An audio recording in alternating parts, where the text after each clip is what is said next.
নমস্কাৰ প্ৰিয় বন্ধু বান্ধৱীসকল ৫ এপ্ৰিল শনিবাৰে পবিত্ৰ অশোক অষ্টমী আৰু দেৱী অন্নপূৰ্ণাৰ পূজা। এই পবিত্ৰ দিনটো যদি আপোনাৰ ঘৰত ৰান্ধনি ঘৰত এটা কাম মনে মনে কৰি ৰাখিব পাৰে তেনে দেৱী অন্নপূৰ্ণাৰ কৃপাত কোনোদিন আপোনাৰ ঘৰত একো বস্তুৰ অভাৱ অনাটন নহ'ব। আপোনাৰ ঘৰৰ ৰান্ধনি ঘৰত সদায় অন্নৰ পূৰ্ণতা থাকিব। দেৱী অন্নপূৰ্ণাৰ কৃপাত সেই ৰান্ধনি ঘৰত ৰন্ধা খাদ্যৰ প্ৰভাৱত ৰোগ ব্যাধিৰ আশংকা কম হ'ব। আপোনাৰ ঘৰখনত যদি অন্নৰ নাটনি কোনোদিন নোহোৱাটো কামনা কৰে আৰু অন্নপূৰ্ণা দেৱীৰ কৃপাত অন্নৰ জৰিয়তে যি ৰোগ ব্যাধি হয় সেই ৰোগ ব্যাধিৰ পৰা পৰিত্ৰাণ পোৱাটো কামনা কৰে তেনে ৫ এপ্ৰিল শনিবাৰে ৰান্ধনি ঘৰত এই কাম নিশ্চয় কৰক। ইয়াৰ উপৰিও ৩০ মাৰ্চৰ পৰা ৭ এপ্ৰিললৈ দেৱী দুৰ্গাৰ বাসন্তী পূজাৰ নৱৰাত্ৰি চলি আছে।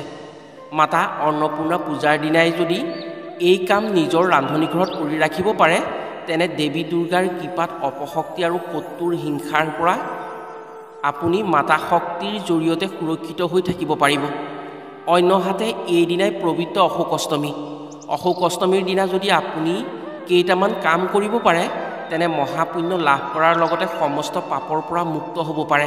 আজিৰ ভিডিঅ'ত আমি আপোনাক জনাম ৫ এপ্ৰিল শনিবাৰে দেৱী অন্নপূৰ্ণা পূজাৰ দিনা সন্ধিয়া নিজৰ ঘৰত কি কাম কৰি ৰাখিব পাৰিলে ঘৰৰ পৰা দৰিদ্ৰতা দূৰ হয়, লগতে এই দিনটোত অশোক অষ্টমীৰ পৰা কি কাম কৰিব পাৰিলে পূৰ্বপুৰুষৰ দোষৰ পৰা মুক্ত হৈ জীৱনত সমস্ত পাপ মোচন হৈ পবিত্ৰতা লাভ কৰিব পাৰি। সেয়েহে আজিৰ ভিডিঅ'টো প্ৰতিজন ব্যক্তিৰ বাবে অত্যন্ত গুৰুত্বপূৰ্ণ ভিডিঅ'। আজিৰ ভিডিঅ'টো যদি সম্পূৰ্ণকৈ চায় তেনে ৫ এপ্ৰিল শনিবাৰে নিজৰ মংগলৰ বাবে কামসমূহ কৰি নিশ্চয় উপকৃত হ'ব পাৰিব।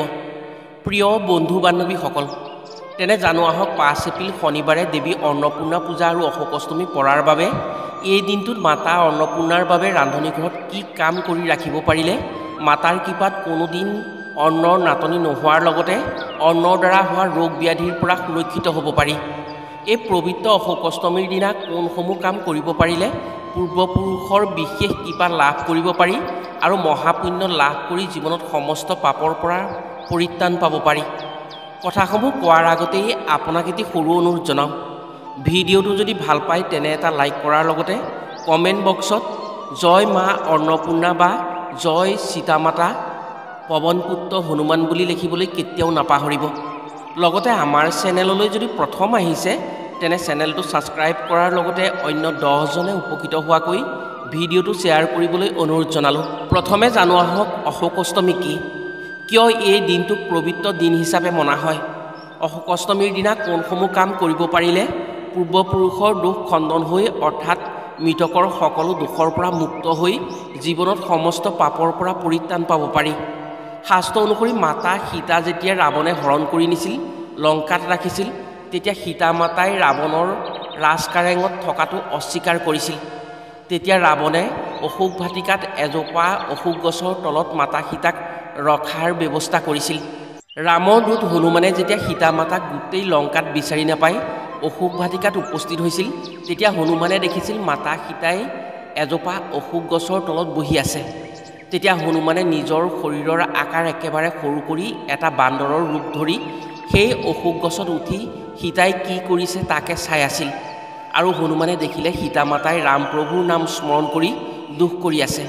সেয়েহে হনুমানে ৰামে দি পঠোৱা এটা আঙুঠি সেই গছৰ পৰা সীতা মাতাৰ ওচৰলৈ পেলাই দিলে। আঙুঠিটো সীতা মাতাৰ সন্মুখত পৰি এটা জুই অঙঠাৰ দৰে জিলিকি আছিল আৰু সীতা মাতাই সেইটো কি বস্তু বুলি তুলি লোৱাত দেখিলে সেয়া প্ৰভু ৰামৰ আঙুঠি। তেতিয়া সীতাই চাৰিওফালে চালে সেই অশোক বনত এটি সৰু বান্দৰহে দেখা পালে যিজোপা অশোক গছৰ তলত সীতা মাতা বহি আছিল সেই গছজোপাত। আঙুঠিটো পাই কিছু আনন্দিত হ'ল সীতা মাতা আৰু তেওঁ মনৰ পৰা শোক আঁতৰি গ'ল। হনুমানে সকলো দৃশ্য দেখাৰ পাছত নিজৰ ৰূপ ধৰি নামি আহি মাতা সীতাৰ আগত সকলো কথা বিৱৰি ক'লে। এই দিনটোৱে আছিল অশোক অষ্টমী।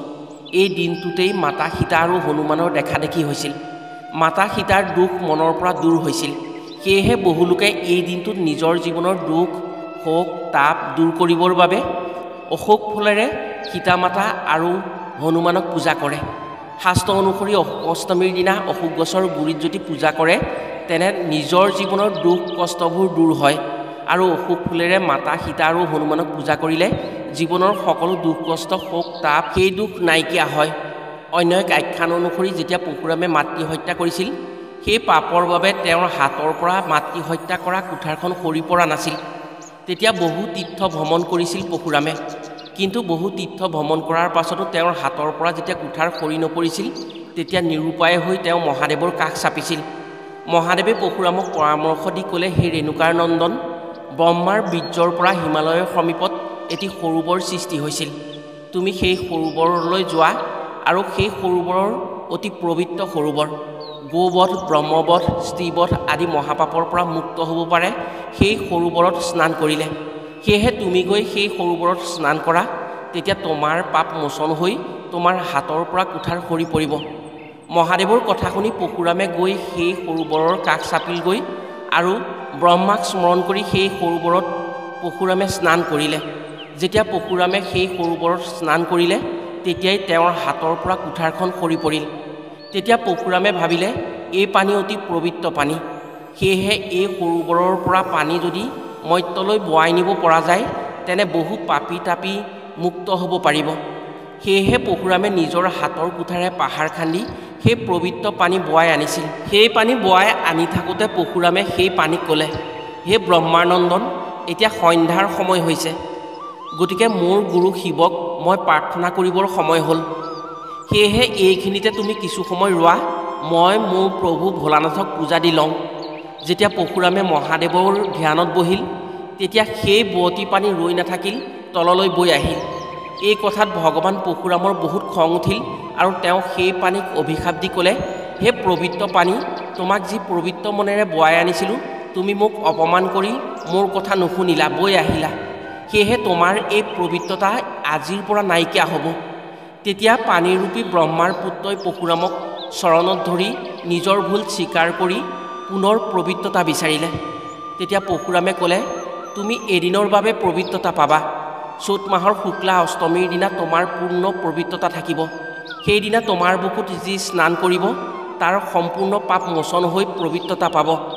এই অষ্টমীয়েই হৈছে অশোক অষ্টমী। সেয়েহে এইদিনা যি লোকে ব্ৰহ্মপুত্ৰত ভাৱ ভক্তিৰে নিজৰ আশা ব্যক্ত কৰি নদীত স্নান কৰে, তেওঁৰ সকলো আশা পূৰণ হোৱাৰ লগতে সকলো পাপৰ পৰা মুক্ত হ'ব পাৰে। 5 এপ্ৰিল শনিবাৰে অশোক অষ্টমী। আপুনি যদি এইদিনা দুটা কাম কৰিব পাৰে, তেনে আপোনাৰ জীৱনত সমস্ত পাপ মোচন হৈ পুণ্য লাভ কৰি যিকোনো আশাই পূৰণ কৰিব পাৰিব। 1 নম্বৰতে হৈছে, যদি আপোনাৰ জীৱনত বহু দুখ কষ্ট হৈ আছে, বিনা কাৰণত আপুনি কষ্ট পাই থাকে, ঘৰত বিভিন্ন অশান্তি অপায় অমংগল হৈ থাকে, তেনে নিশ্চয় জানিব মৃতকৰ দোষৰ বাবেই আপোনাৰ জীৱনত সেইসমূহ হৈ আছে। অশোক অষ্টমীৰ দিনা ৰাতিপুৱা স্নান কৰি বগা ফুল, বগা চন্দন, কেঁচা গাখীৰ এটা তামৰ পাত্ৰত বা কাঁহৰ পাত্ৰত ভৰাই ব্ৰহ্মপুত্ৰ নদীত স্নান কৰি সেই গাখীৰ, ফুল, চন্দন পানীত মৃতকৰ নামত অৰ্পণ কৰক। আপোনাৰ ঘৰৰ কাষত যদি ব্ৰহ্মপুত্ৰ নদী নাই, তেনে যিকোনো নদীতেই, আপোনাৰ ঘৰৰ কাষত যি নদী আছে সেই নদীতেই আপুনি এই কাম কৰক। সেই একেই পবিত্ৰতা আপোনাৰ বাবে হ'ব। কাৰণ অসমৰ সকলোবোৰ নদ নদী ব্ৰহ্মপুত্ৰৰ বুকুতেই মিলিত হৈছে। যেতিয়া আপুনি সেই বস্তু অৰ্পণ কৰিব, তেতিয়া মৃতক পূৰ্বপুৰুষসকলক স্মৰণ কৰি নিশ্চয় অৰ্পণ কৰিব। সেই কামৰ ফলত সেই আত্মা সন্তুষ্টি হৈ পাপমুক্ত হৈ পৰে। এই কামৰ ফলত সকলো মৃতকৰ দুখ খণ্ডন হয় আৰু এই পবিত্ৰ দিনটোত ব্ৰহ্মপুত্ৰত স্নান কৰাৰ বাবে পাপমুক্ত হয়। আপুনি সেই পানীত স্নান কৰাৰ ফলত পাপমুক্ত হৈ পবিত্ৰতা আহি ভোলানাথৰ কৃপাত মনৰ আশাসমূহ পূৰণ হয় বুলি বিশ্বাস কৰা হয়। 2 নম্বৰতে হৈছে, কোনো অপশক্তিৰ প্ৰভাৱত পৰি বা তন্ত্ৰমন্ত্ৰ বা ক'লা যাদুৰ প্ৰভাৱত যদি শত্ৰুৱে আপোনাৰ ঘৰখনক অশান্তি দি আছে, তেনে অশোক অষ্টমীৰ দিনা এই কাম নিশ্চয় কৰক। সকলো সমস্যা দূৰ হৈ ঘৰলৈ পবিত্ৰতা আহি যোগাত্মক শক্তিৰ আগমন হ'ব আপোনাৰ ঘৰলৈ। এইদিনা পুৱা স্নান কৰি ব্ৰহ্মপুত্ৰৰ পৰা এটা ধাতুৰ পাত্ৰত পানী আনি আপোনাৰ গোসাঁই ঘৰত ৰাখক। যদি ব্ৰহ্মপুত্ৰৰ পৰা পানী অনাৰ কোনো সুবিধা নাই, তেনে কোনো বোৱতী নদীৰ পৰা আপুনি পানী আনক। যেতিয়া সন্ধ্যা হ'ব, তেতিয়া মাতা শক্তিক স্মৰণ কৰি সেই পাত্ৰৰ পৰা কিছু পানী লৈ আপোনাৰ ঘৰৰ সকলো স্থানতেই ছটিয়াই দিয়ক। পাৰিলে ঘৰৰ সদস্যসকলৰ গাতো ছটিয়াই দিয়ক। ইয়াৰ ফলত ঘৰখনৰ পৰা বা ঘৰখনৰ সদস্যসকলৰ পৰা অপশক্তি বা তন্ত্ৰমন্ত্ৰৰ প্ৰভাৱ আঁতৰি যাব। পুনৰ পবিত্ৰতা আহিব। বাধা বিঘিনি, বিপদ বিঘিনিৰ পৰা, ৰোগ ব্যাধিৰ পৰা মুক্ত হ'ব পাৰিব। শাস্ত্ৰ অনুসৰি এইদিনা নদীৰ পানীয়ে পূৰ্ণ পবিত্ৰতা পায়। প্ৰিয় বন্ধু বান্ধৱীসকল, এতিয়া জানো আহক 5 এপ্ৰিলৰ দিনা মাতা অন্নপূৰ্ণাৰ পূজাৰ পৰাত এইদিনা আপোনাৰ ঘৰত কি কাম কৰিব পাৰিলে মাতা অন্নপূৰ্ণাৰ কৃপাত কোনোদিন আপোনাৰ ঘৰত কোনো বস্তুৰ অভাৱ অনাটন নহ'ব। 5 এপ্ৰিল শনিবাৰে মাতা দুৰ্গাৰ অন্নপূৰ্ণা ৰূপক পূজা কৰাৰ দিন পৰিছে। নৱৰাত্ৰিৰ অষ্টমীৰ দিনা অন্নপূৰ্ণা মাক পূজা কৰা হয়। এইদিনা সন্ধিয়া আপোনাৰ ঘৰৰ ৰান্ধনীঘৰত এই কাম নিশ্চয় কৰক। যি লোকে চ'ত মাহত দেৱী দুৰ্গাৰ নৱৰাত্ৰি পূজাৰ অষ্টমীৰ দিনা অৰ্থাৎ মাতা অন্নপূৰ্ণা দেৱীৰ পূজাৰ দিনা নিজৰ ঘৰত ৰান্ধনীঘৰত এই কাম কৰে, সেই ঘৰত কেতিয়াও দুখ দৰিদ্ৰতা নাহে আৰু সেইখন ঘৰত সদায় ধন টকা পইচা ধান চাউলেৰে চহকী হৈ থাকে।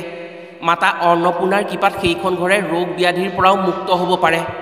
লক্ষ্মী দেৱী বাস হৈ দুৰ্গাৰ শক্তিৰে সেই ঘৰ সুৰক্ষিত হৈ থাকে। 5 এপ্ৰিল শনিবাৰে দেৱী অন্নপূৰ্ণা ৰূপক পূজা কৰা হ'ব। নৱৰাত্ৰিৰ অষ্টমী তিথি, সেয়েহে এইদিনা পুৱা স্নান কৰি এপাহ ৰক্তজবা ফুল ঘৰলৈ আনিব। দেৱী দুৰ্গাৰ ৰক্তজবা ফুল অতিকে প্ৰিয়। এই দিনটোত কোনো ধৰণৰ আমিষ আহাৰ আপুনি গ্ৰহণ নকৰিব। যেতিয়া সন্ধিয়া হ'ব তেতিয়া মাতা লক্ষ্মীৰ চৰণত বন্তি জ্বলাই প্ৰাৰ্থনা কৰি এখন লাল কাপোৰ ল'ব। সেই কামটো ঘৰৰ মহিলাসকলে কৰিব পাৰিলে অতি বেছি ভাল হয়। ঘৰৰ মহিলাসকলে কৰিলে লক্ষ্মী দেৱী অতি সোনকালেই সন্তুষ্ট হয়। লাল কাপোৰখন সেই ফুলপাহ থৈ এমুঠি গোট চাউল অৰ্থাৎ নভগা নিচিঙা চাউল সেই কাপোৰখনৰ ওপৰত দিব আৰু এটা এটকীয়া মুদ্ৰা দিব। ইয়াৰ পাছত লাল কাপোৰখনেৰে সেই বস্তুকেইটাৰ এটা টোপোলা কৰি ৰান্ধনীঘৰৰ উত্তৰ পূব কোণৰ ভিতৰ ফালে সুবিধা হ'লে পুতি ৰাখিব। যদি সুবিধা নহয় তেনে এডাল ৰঙা ৰছীৰে ওলমাই ৰাখিব। এই কামৰ জৰিয়তে দেৱী লক্ষ্মী আৰু মাতা অন্নপূৰ্ণা দেৱী দুৰ্গাৰ কৃপাত ঘৰৰ সকলো দিশত সুখ শান্তি আহে। কোনোদিন আপোনাৰ ঘৰলৈ দুখ দৰিদ্ৰতা ভয় শোক তাপ আদিয়ে ক্ৰিয়া কৰিব নোৱাৰে। প্ৰিয় বন্ধু বান্ধৱীসকল, আশা কৰিছোঁ এই পবিত্ৰ দিনটোত এইসমূহ কাম কৰিব পাৰিলে আপুনি নিশ্চয় উপকৃত হ'ব পাৰিব। আজিলৈ ভিডিঅ'টো ইমানতে সামৰিছোঁ। পুনৰ অন্য এটি ভিডিঅ'ৰ জৰিয়তে লগ পোৱাৰ প্ৰতিশ্ৰুতিৰে আজিলৈ আহোঁ। সকলো ভালে থাকক, সুস্থ থাকক। ধন্যবাদ।